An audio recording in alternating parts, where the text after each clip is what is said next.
Hi guys! So today I happen to have a ton of ripe bananas and a lot of zucchini because it's summer.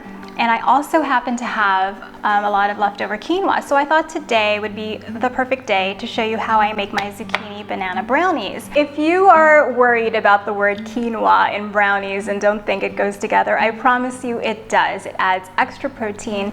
It gives it a nice chewiness that might surprise you. And it's a great way to use up extra quinoa in your fridge. So let's get started. To make our zucchini banana brownies, we start by grating our zucchini and mashing the bananas in a bowl.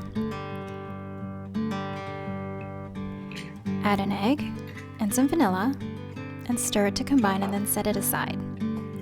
Now for the dry ingredients. We need all-purpose flour, cocoa powder, brown sugar, granulated sugar, baking powder, baking soda, and salt.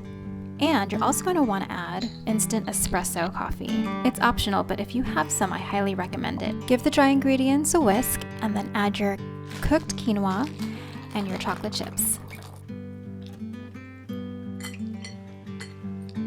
Now add the zucchini mixture into the dry ingredients, give it a stir, pour it into the pan, and it's off to the oven to bake.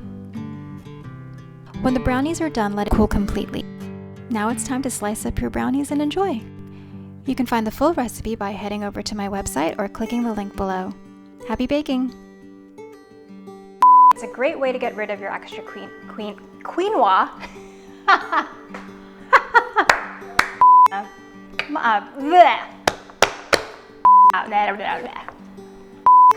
That's gonna go in bloopers. Bloopers. If you like your quinoa. Hey, bud, you want a bite?